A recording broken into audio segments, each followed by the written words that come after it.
देखिए आज का टॉपिक क्या है, linear equation in one variable. देखिए हम वेरिएबल के बारे में जानते हैं जिसका मान बदलता है, वो क्या है, वेरिएबल है, यानी कि वो चर है। और लीनियर का मतलब क्या होता है, जैसे देखिए हम लीनियर का मतलब क्या होता है, जैसे देखिए 2x 5x square plus 2x 3x cube plus 3x square plus 2x, ये सब क्या है, एक्सप्रेशंस है। जिस भी एक्सप्रेशंस में वेरिएबल का मैक्सिमम पावर 1 हो वो क्या कहलाएगा, लीनियर एक्सप्रेशन। ये क्या है, लीनियर एक्सप्रेशन। ये क्या है, ये लीनियर एक्सप्रेशन नहीं है। क्यों? क्योंकि इसमें वेरिएबल का पावर 1 से अधिक है। ठीक है, ये समझ में आ गया, ये भी समझ में आ गया, यानी ये समझ में आ गया लीनियर यानी कि रेखिक, आपको समझने में कोई दिक्कत नहीं है। ठीक है, अब इक्वेशन के बारे में हम जानते हैं। देखिए इक्वेशन क्या होता है, जैसे देखिए x प्लस 20 इक्वल टू 70, ये क्या है, एक इक्वेशन है। इक्वेशन में वेरिएबल होना चाहिए और इक्वल टू का साइन होना चाहिए। ठीक है, ये देखिए n माइनस 4 इक्वल टू 100, ये क्या है, एक इक्वेशन है। इसमें इक्वल टू का भी साइन है और वेरिएबल भी है। ठीक है, ये समझ में आ रहा है आपको, एक वेरिएबल होना चाहिए और इक्वलिटी का साइन होना चाहिए इक्वेशन में। ठीक है, समझ में आ रहा है। ये देखिए 2 पे ग्रेटर देन 13, ये क्या है, ये एक इक्वेशन नहीं है। समझ में आ रहा है आपको यहाँ तक? तो चलिए अब हम आगे बढ़ते हैं। An algebraic equation is an equality involving variables. It has an equality sign. The equation is on the left of the equality sign is the left hand side. देखिए इक्वेशन के लेफ्ट हैंड में जो expression है वो क्या कहलाएगा, left hand side. ठीक है, सपोज कीजिए 4 into M plus 3 equal to 18, ये क्या हो गया, ये हो गया लेफ्ट हैंड साइड। ये क्या हो गया, ये हो गया राइट हैंड साइड। कैसे पहचानेंगे, ये हमारे दाहिने हाथ की तरफ है तो ये हो गया राइट साइड, ये हमारे बाएं हाथ की तरफ है तो ये हो गया लेफ्ट हैंड साइड। ठीक है, हिंदी में क्या कहेंगे, एक बीजीय समीकरण में चरों को प्रयोग करते हुए एक समता यानी कि इक्वल का साइन होता है, यानी इसमें एक समता का चिन्ह होता है। इस समता के बाईं ओर यानी कि बायां पक्ष, ये क्या हुआ, बायां पक्ष, और दाईं ओर वाली व्यंजक यानी दायां पक्ष, ये क्या कहलाएगा, दायां पक्ष। यानी आप हिंदी और इंग्लिश में दोनों में से, जिसे इंग्लिश आ रहा होगा वो इंग्लिश में समझ गए होंगे और जो जिसको हिंदी में समझ में आ रहा है वो हिंदी में भी समझ गए होंगे। ठीक है, तो चलिए अब हम आगे बढ़ते हैं। In an equation, the values of the expression on the LHS and RHS are equal.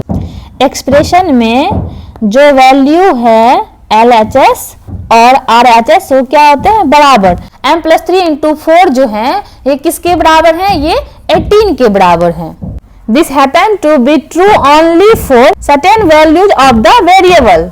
ये क्या है, certain values of the variables के लिए मान है। जैसे कि m का वैल्यू अगर 3/2 हो, m का वैल्यू अगर 3/2 हो तो ये बात देखिए ये सच है। तो ये कितना हो जाएगा, ये हो जाएगा 9/2 इंटू 4 करेंगे तो कितना हो जाएगा, ये जाएगा 18। तो इधर भी देखिए 18 है। ये क्या है, m के 3/2 वैल्यू के लिए, तो m इक्वल टू 3/2 क्या कहलाएगा, इसका सॉल्यूशन कहलाएगा। क्या कहलाएगा, सॉल्यूशन कहलाएगा।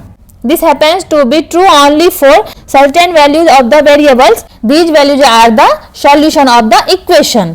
हिंदी में कहेंगे ऐसे चर के कुछ मानों के लिए ही ऐसा संभव होता है और चर के ऐसे मान को ही चर के हल कहते हैं। ठीक है, समझ में आ गया? तो चलिए अब हम आगे बढ़ते हैं।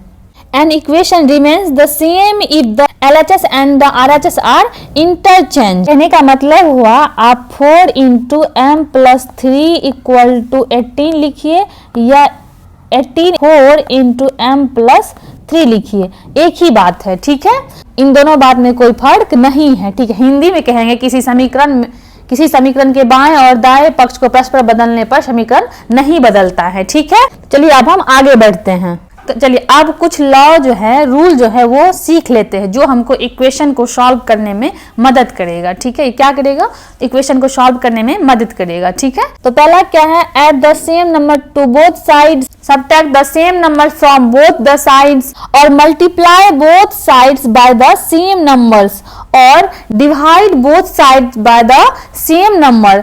The balance remains undisturbed. The value of the LHS remains equal to the value of the RHS।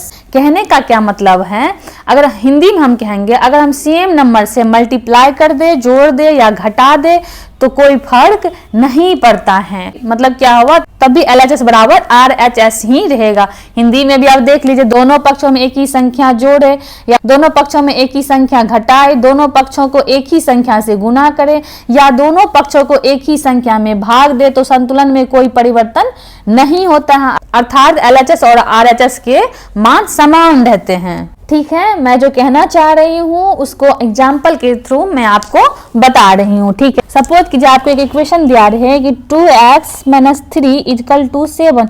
इसमें हम क्या कर रहे हैं, 3 से दोनों साइड ऐड कर रहे हैं। इसमें तो क्या हो जा रहा है, 2x - 3 + 3 = 7 + 3। अभी ये इक्वल ही है, दोनों साइड हम क्या किए, 3 ऐड कर दिए। क्या किए, दोनों साइड 3 हम ऐड कर दिए हैं। ठीक है, समझ में आ रहा है ये, तो ये क्या हो जाएगा, ये हो जाएगा आपको 2x = 10। अब भी ये बायां पक्ष दायां पक्ष बराबर है। सिमिलरली आपको अगर ये दिया हो 2y + 9 = 4, तो हम क्या करेंगे, अब क्या करते हैं, हम दोनों साइड 9 माइनस कर देते हैं तो कोई फर्क, 9 माइनस कर देते हैं तो क्या, तब भी कोई फर्क नहीं पड़ेगा, तब भी ये LHS बराबर RHS, तब भी ये LHS बराबर RHS रहेगा ही। ठीक है, समझ में आ रहा है ये बात आपको। चलिए अब देखिए, इसी चीज का सेम नंबर से जोड़ने का, सेम नंबर से घटाने का इस्तेमाल हम ऐसे कर सकते हैं। जैसे आपको एक इक्वेशन दिया रहे कि x + 3 + 5/2 - 3/2, तो हम क्या कर सकते हैं, 5/2 को उस साइड भेज सकते हैं। उस साइड भेजना का मतलब क्या हुआ, x/3 + 5/2 था माइनस 5/2 कर दिए, दोनों साइड -5/2 कर दिए, तो इस साइड वाले तो कैंसिल हो गया, अब ये साइड बच गया। यानी इसको हम क्या लिख सकते हैं, s/3 = -3/2 - 5/2।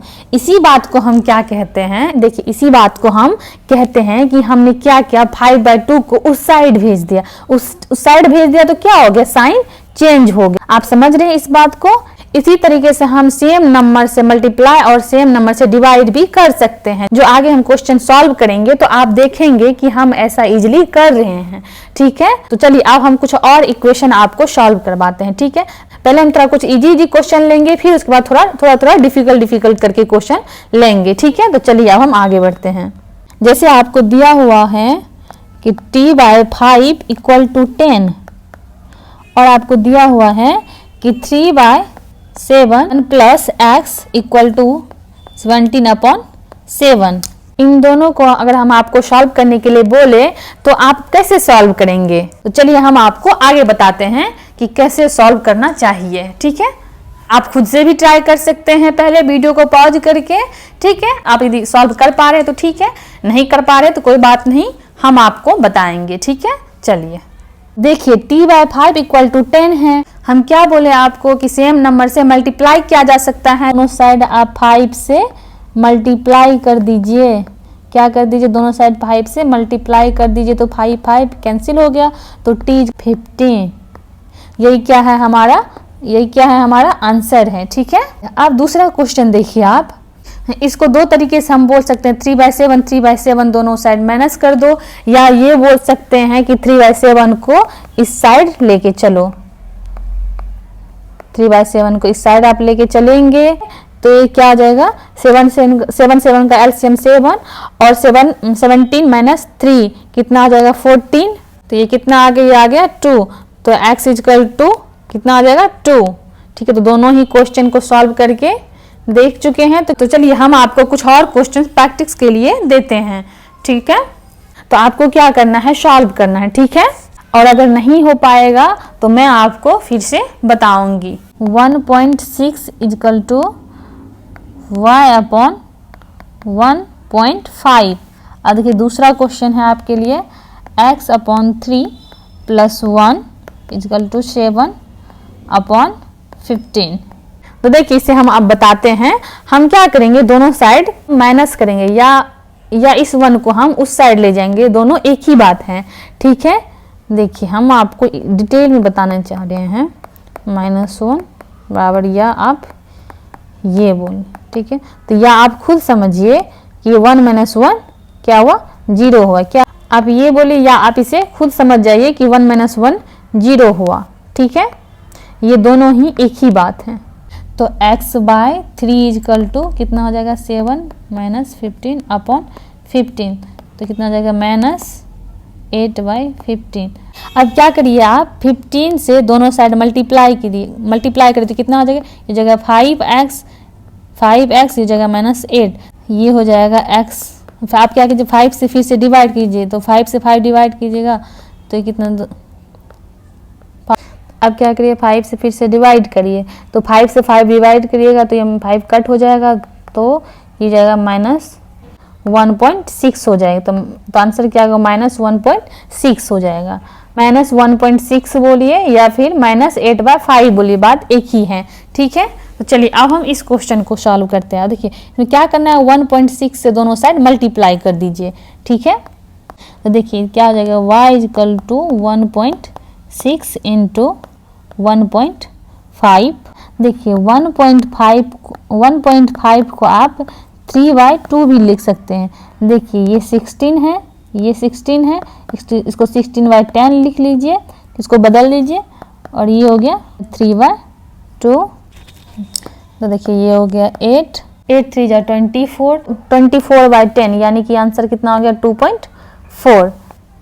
समझ में आ रहा है, तो इसका आंसर कितना होगा 2.4। तो यहाँ तक समझ में आ रहा है आपको। चलिए अब हम कुछ वर्ड प्रॉब्लम क्वेश्चन आपको बताते हैं, ठीक है। देखिए हमारे पास क्वेश्चन क्या है, देखिए हमारे पास ये क्वेश्चन दिया हुआ है x/3 + 5/2 = -3/2। इसको हल कीजिए या सॉल्व कीजिए। इसका मतलब क्या हुआ, x का वह वैल्यू निकालिए जिसके लिए यह सत्य है। तो चलिए हम निकालते हैं, कैसे निकालेंगे। तो हम क्या बताए थे कि सेम नंबर से दोनों साइड ऐड और सब्ट्रैक्ट हम कर सकते हैं। इधर भी हम क्या करें, -5/2 कर रहे हैं और इधर भी क्या करें, -5/2 करेंगे। 2 में से 2 घटाएंगे 0, 1 में से 1 घटाएंगे 0, 3 में से 3 घटाएंगे 0। इस तरह से 5/2 में से 5/2 घटाएंगे तो कितना आ जाएगा, 0। कितना आ जाएगा, 0, ठीक है। अब चलिए अब क्या इसको हम सॉल्व करते हैं। इसको सॉल्व करेंगे तो कितना हो जाएगा, इसका एलसीएम कितना हो जाएगा 2 -3 -5, ये हो गया -8/2, तो यानी कि -4। x/3 = क्या हो गया, -4। तो x = क्या हो जाएगा, अब ये देखिए इधर भी 3 से मल्टीप्लाई कर देते हैं और इधर भी 3 से मल्टीप्लाई कर देते हैं। क्या 3 कैंसिल हो जाएगा तो कितना हो जाएगा, -12, ठीक है। तो आंसर क्या हो जाएगा, -12। तो आंसर क्या आ गया, 12। क्या आ गया आंसर, 12, ठीक है। तो यहाँ तक ये समझ में आ रहा है आपको, कोई दिक्कत है नहीं है, ठीक है। तो चलिए अब हम आगे बढ़ते हैं, दूसरा क्वेश्चन देखते हैं। तो देखिए अगला क्वेश्चन है आपके लिए। हम देखिए क्या बताए, सेम नंबर से दोनों साइड ऐड और सब्ट्रैक्ट कर सकते हैं। अभी हम क्या कर रहे हैं, 7x दोनों साइड ऐड कर रहे हैं। चलिए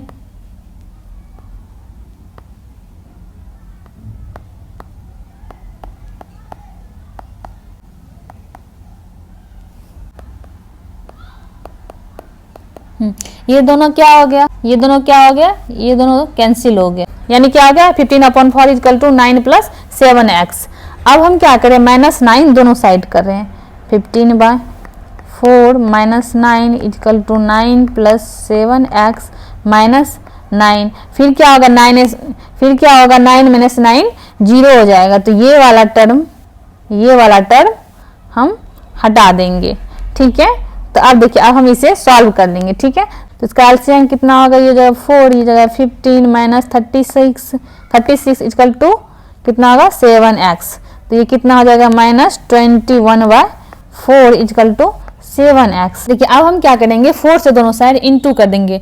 तो क्या 21 = 28x।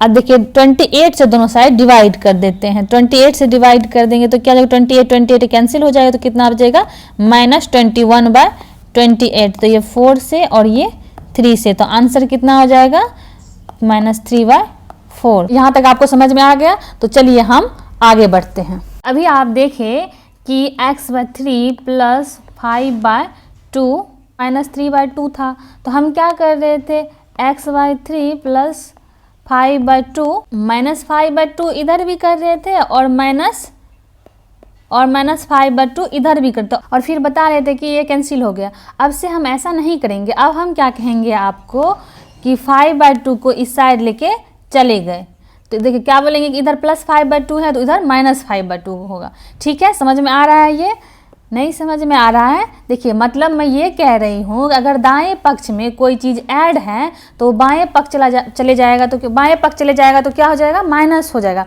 अगर कोई मल्टीप्लाई है, जैसे अभी हम क्या कर रहे थे, अभी हम आपको दिखाए कि x/3 = -4 आया था, तो हम क्या किए? 3 से मल्टीप्लाई किए दोनों साइड। ठीक है, अगर हम ऐसा ना करके ये भी कह सकते हैं इसी बात को ये कह सकते हैं कि हम इस 3 को इस साइड ले जाएंगे तो ये इस साइड इधर डिवाइड तो इधर मल्टीप्लाई हो जाएगा। ठीक है, ये स्टेप हम डायरेक्ट कर देंगे। ठीक है, तो चलिए अब हम दूसरा क्वेश्चन आपको बताते हैं। तो देखिए ये आपके लिए अगला क्वेश्चन रहा। ठीक है, तो देखिए अब हम इसे सॉल्व करते हैं। देखिए इसको सॉल्व करने का तरीका क्या है, जितना वेरिएबल है उसको एक साइड लीजिए और जिस भी टर्म में वेरिएबल नहीं है उसको दूसरे साइड रखिए। ठीक है, जैसे देखिए यहाँ पे 5x है, को इस साइड रखिए, 3/2 को इस साइड लाएंगे तो क्या हो जाएगा? -3/2x। मैं 7/2 को उस साइड ले जाएंगे तो क्या होगा? -7/2 -14। अब इसको हम सॉल्व करते हैं। देखिए इसका एलसीएम हो गया 2, ये हो गया 10x -3x, ये कितना हो गया? -7 -28/2, तो ये हो गया -35/2, तो ये हो गया 7x/2 = -35/2। 7x ये हो गया -35, तो x कितना हो गया? -5। x = -5 इसका आंसर हो गया। ठीक है, आई होप कि आप इसे समझ पाए होंगे। ठीक है, तो देखिए ये आपके लिए अगला क्वेश्चन है। तो हम क्या बोले थे कि जो वेरिएबल है उसको एक साइड करिए, तो ये 2x -x जो कांस्टेंट है उसको इस साइड ले आइए कि x = 5, तो x = 5 ही क्या है? आंसर है। ठीक है, आंसर है मतलब हल है, हल है मतलब सॉल्यूशन है। ठीक है, हम ये सब चीज़ें आपको बता चुके हैं किसका क्या मीनिंग होता है। ठीक है, x का वह मान जिसके लिए इक्वेशन सेटिस्फाइड हो रहा है वो क्या कहलाता है? वो उस समीकरण का हल कहलाता है, यानी कि उस समीकरण का सॉल्यूशन कहलाता है। ठीक है, आप ये बात जानते हैं। ठीक है, समझते हैं। तो चलिए अब हम आगे क्वेश्चन देखते हैं। तो चलिए हम आपके लिए अगला क्वेश्चन लाए हैं। ठीक है, हम आपको बहुत ही बेहतरीन तरीके से बताने की कोशिश करते हैं। ठीक है, हाँ जितने अच्छे से हम आपको बताना चाहते हैं आप भी उतना ही अच्छे से सीखिए। ठीक है, हाँ सीखने के लिए बस देखने से नहीं होगा। ठीक, क्योंकि ये जादू नहीं है। हम ये नहीं बोलेंगे कि आप मेरा वीडियो देखिएगा तो आप मैथ सीख जाइएगा, बिल्कुल ऐसा बिल्कुल भी नहीं है। रियल यही है कि आप देखिए और उसे खुद से सॉल्व करिए, कॉपी और पेन लेके बैठे और उसे खुद से सॉल्व करें, तभी आप सीख पाएंगे। ठीक है, नहीं तो हम कितना भी अच्छे से बता देंगे, आप नहीं करेंगे तो आप सीख नहीं पाएंगे। तो इसीलिए आपको खुद से करना जरूरी है। ठीक है, तो चलिए अब हम आगे बढ़ते हैं। तो देखिए फिर से देखिए, जिस भी टर्म में वेरिएबल है उसको इस साइड रख कर लीजिए, अदरवाइज को दूसरे साइड कर लीजिए। ठीक है, समझ में आ रहा है आपको ये बात? तो चलिए ये देखिए x - 3y/6। हम बताए हैं थोड़े टाइम पहले कि LHS को RHS और RHS को LHS बना लेने पर कोई फर्क नहीं पड़ता है। ठीक है, समझ पा रहे हैं आप इस बात को? हम क्या कि हम इसको इस साइड लिए और LHS को RHS और RHS को LHS बना दिए। ठीक है, और देखिए आप जानते हैं कि एलसीएम लेना आप जानते हैं, जाएगा x - 3, ये माइनस होगा 12x - 2 1, तो ये हो गया आपको -11x - 5 6। अब हम क्या करेंगे, ये -11 -11x = 11, हाँ x = -1 ही इसका सॉल्यूशन होगा। ठीक है, देखिए एक चीज़ आप और कर सकते हैं, तो आपका आंसर सही आया है या गलत आया है इसको चेक करने का एक तरीका है, मैं बता रही हूँ क्या। देखिए x = -1 क्या है? सॉल्यूशन है। अब आप क्या करिए, x = -1 को इस इक्वेशन में डालिए और देखिए क्या LHS = RHS हो रहा है। अगर हो रहा है तो आप सही कैलकुलेट किए। ठीक है, देखिए 6 × -1 -6, 6 × -1 -6 +1/3 +1 -1 -3/6। देखिए -6 + 1 -5/3 +1 ये कितना हो गया -4/6। तो कितना हो गया -4/6। तो अब ये देखिए -5 + 3/3, तो ये हो गया -2/3। तो ये भी हो गया -2/3। तो दोनों हो गए बराबर, यानी LHS बराबर RHS हो गया है। तो दोनों हो गए बराबर, यानी LHS बराबर RHS हो गया। अगर LHS बराबर RHS हो रहा है तो अगर इसका मतलब है कि आप जो कैलकुलेट किए हैं वो सही है। तो चलिए अब हम नेक्स्ट क्वेश्चन को सॉल्व करते हैं। तो चलिए ये आपके लिए अगला क्वेश्चन है, ठीक है। तो चलिए आप इसे पहले खुद से सॉल्व करने का ट्राई कीजिए। इसे खुद से सॉल्व करने का पहले आप ट्राई कीजिए, देखिए क्या आपसे सॉल्व हो रहा है। आप वीडियो को पॉज करिए और खुद से पहले ट्राई कीजिए, देखिए क्या आपसे हो रहा है। यदि हो रहा है तो बहुत अच्छी बात है, अगर नहीं हो रहा है तो कोई बात नहीं है, ठीक है, सीखिए। तो चलिए अब हम आगे बढ़ते हैं। देखिए ये 5x है। सबसे पहले हम क्या करते हैं, इस ब्रैकेट को सबसे पहले हम क्या करेंगे, इस ब्रैकेट को ब्रेक करेंगे। तो कितना हो जाएगा 4x + 40, ये कितना आ गया 6x - 2 + 7/2। फिर क्या करेंगे, फिर क्या करते हैं, जितना भी वेरिएबल है उसको एक साइड कर लेते हैं। ये देखिए 5x - 4x x, ठीक है, -6x -2।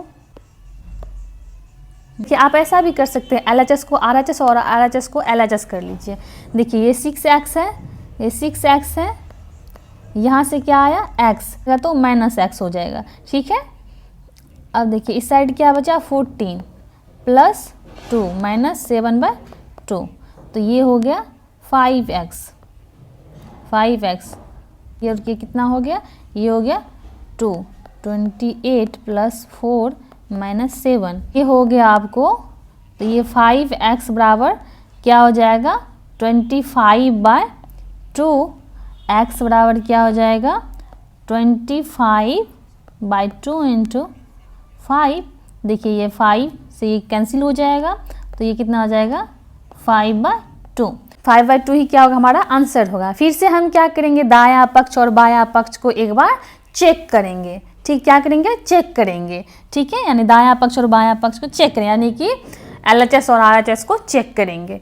चलिए चेक करते हैं इसे हम। आइए हम आपको फिर से एक बार चेक करके बता देते हैं। देखिए 5 है, ये कितना हो जाएगा, ये हो जाएगा 25/2, 5 × 5 25/2 -2 ब्रैकेट में ये जाएगा 5, यानी 5 - 7, ये क्या हो जाएगा, देखिए इसको पुट करेंगे तो क्या हो जाएगा 15/2 है, तो ये हो जाएगा 15/2 - 1 + 7/2। अब इसे 2 से मल्टीप्लाई करेंगे तो ये हो जाएगा 15, ये जाएगा -2 + 7/2, तो ये है 25, यानी 25/2 + 4, ये हो गया आपको 33/2। तो ये क्या हो जाएगा, ये हो जाएगा आपको 13 × 2 + 7/2। 2 LCM ले लिए, 13 × 2 26 हो गया, अब +7, तो ये भी हो गया आपको 33/2। देखिए 33/2 इधर से भी आ रहा है, 33/2 इधर से भी आ रहा है, तो यानी कि मेरा आंसर सही है, ठीक है। तो चलिए अब हम अगले क्वेश्चन की ओर बढ़ते हैं। ये आपके लिए अगला क्वेश्चन रहा, ठीक है। ट्राई कीजिए खुद से सॉल्व करने का, ट्राई कीजिए आप इसे पहले खुद से सॉल्व करने के लिए। देखिए पहले खुद से ट्राई कीजिए, देखिए जिसे हो रहा है बहुत अच्छी बात है, नहीं हो रही कोई बात नहीं, हम बताएंगे आपको। तो आइए अब हम आपको बताते हैं, इस क्वेश्चन को सॉल्व करके बताते हैं। देखिए अब क्या करिए, 8 को इससे मल्टीप्लाई कर दीजिए आप, और इससे 3 को आप मल्टीप्लाई कीजिए।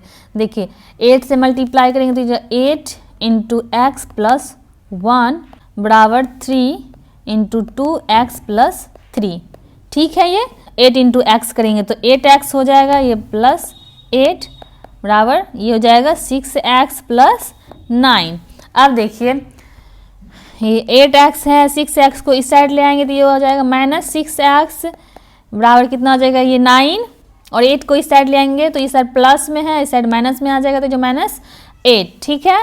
2x बराबर कितना हो जाएगा, तो 9 - 8, तो ये कितना हो जाएगा 1, तो ये हो जाएगा x = 1/2, तो यही हमारा हो गया आंसर, ठीक है। आप LHS बराबर RHS को चेक कर सकते हैं। समझ में आ रहा है? तो हम आपको चेक भी करने के लिए बता दिए हैं, ठीक है। तो चलिए आज का क्लास यही खत्म होता है। चलिए आई होप कि आप लोगों को क्लास अच्छा लगा होगा। तो चलिए आज के लिए इतना ही था। Okay, bye bye.